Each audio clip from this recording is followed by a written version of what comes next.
যদি রাজনৈতিক জায়গায়, দেশ গঠনের জায়গায়, দেশ বিনির্মাণের জায়গায়, আদর্শের জায়গায় আপনি যদি এই মেন্টালিটিকে শক্ত করে কামড়ে ধরেন, আপনার সামনে কোনো বিতর্ক টিকবে না, আপনার সামনে কোনো উদ্ভট অবাস্তব প্রচারণা টিকবে না। আপনি আপনার লাইন নিজেই আবিষ্কার করতে সক্ষম।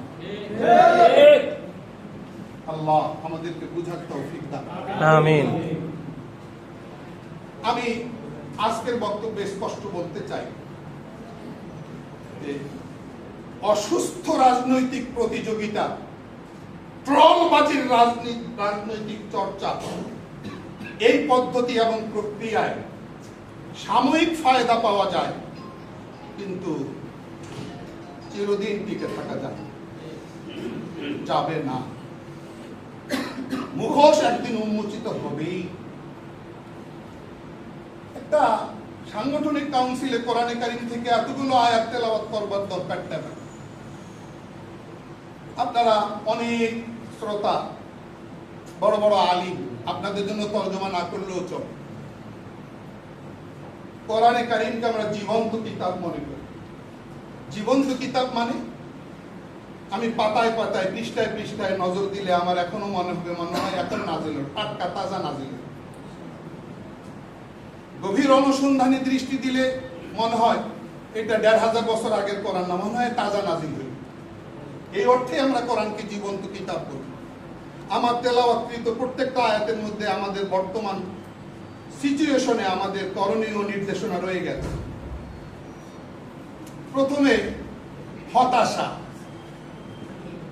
নিরাশা। একজনও সংসদে যেতে পারলাম না। আমি আমার দলকে টার্গেট করছি। আমি আমার দলের নিবেদিত প্রাণ ত্যাগী, দায়িত্বশীল, যারা ব্যতীত মর্মাহত, আশাহত, তাদের মনোযোগ আকর্ষণ করে প্রথম পয়েন্টে আমি প্রবেশ করছি।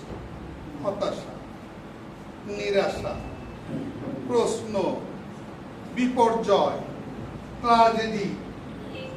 কি হওয়ার কথা ছিল, কেন এমনটা হলো?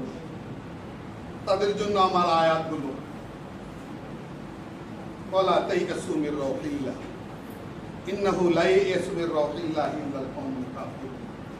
নিরাশা মুমিনের, হতাশা মুমিনের চরিত্র হতে পারে, এটা কাফেরদের চরিত্র। তাদের জন্য আমার আয়াতে কারিমা, আল্লাহর আয়াত, কোরআনের আয়াতে কারিমা আমি তেলাওয়াত করছি।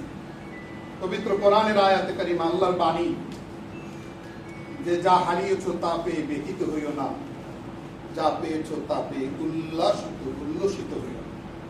লিকাই লা তাকসাউ বিমা ফাতাকুম ওয়ালা তাফরাহু বিমা আতাকুম। আমরা বিজয় অর্জন করে নাচানাচি করার মানুষ না।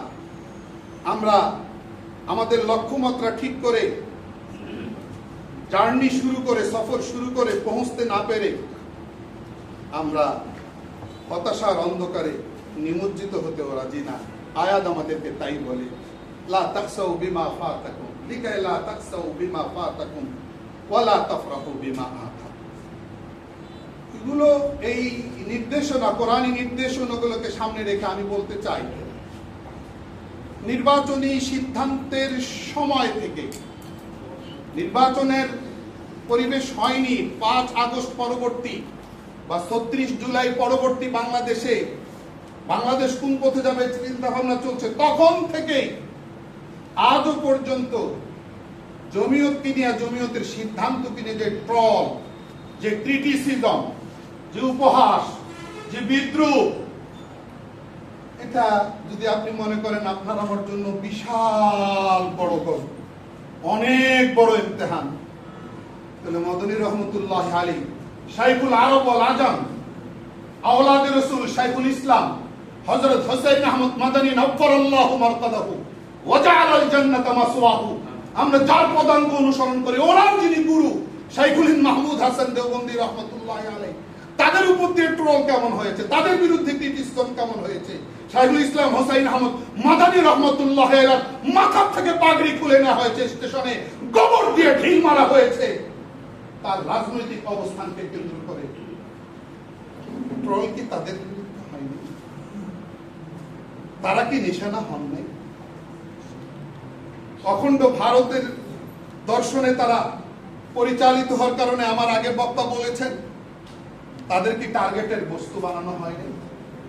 তো তারা তো ইমানি কমজোরিতে আক্রান্ত হন নাই, আমরা কেন? আমার তো পার্থক্য ছিল। ভারত পাকিস্তান এই দুই ভাগে ভাগ না হয়ে এইভাবে আমাদের মধ্যে বিভক্তি না আসুক, আমরা এক থাকি, এটা একটা দর্শন ছিল শেখুল ইসলাম। আর কারো দর্শন ছিল না মুসলমানদের একটা আলাদা রাষ্ট্র হওয়া দরকার, যেটা ইনি বলছেন কাজ করছে।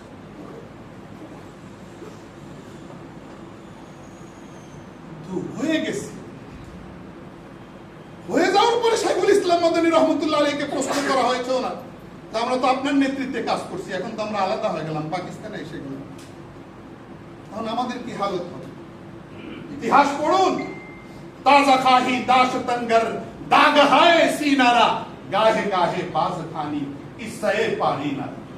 এই গোল্ডেন এন্ড গ্লোরিয়াস হিস্টোরি, এই বীরত্বকথা ইতিহাস যেভাবে পড়া দরকার ওইভাবে পড়ছি না। এই জন্য কবি অনেক আগেই ফার্সি ভাষা বইলে গেছেন, তুমি ভুলবা, ভুললে রাস্তা ভুল হবে, এই জন্য উনি বইলে গেছেন গাহে গাহে বাজ খানি ইসায়ে পারি না।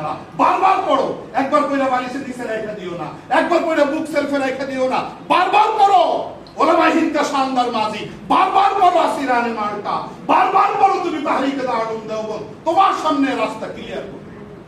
ফিকরে না বাশত কে বহু শায়াত রহে, রাহ বাশত কে বহু শায়াত। আজকে আমি আসছি, আমি কথা বলছি, আসার কথা ছিল আমাদের সদরে মুহতারাম দামাত বারাকাতুহুম আল্লামা ওবায়দুল্লাহ ফারুক কাসিমি দামাত বারাকাতুহুম, ওনার আসার কথা ছিল। আমি ওনার প্রতিনিধি হওয়ার যোগ্যতা রাখি না, আমি ওনার সঙ্গে আসতাম ওনার রফিকে সফর হয়ে, কিন্তু তিনি অন্য প্রোগ্রামে থাকবার কারণে আমাকেই ওনার কথাগুলো বলে যেতে হচ্ছে।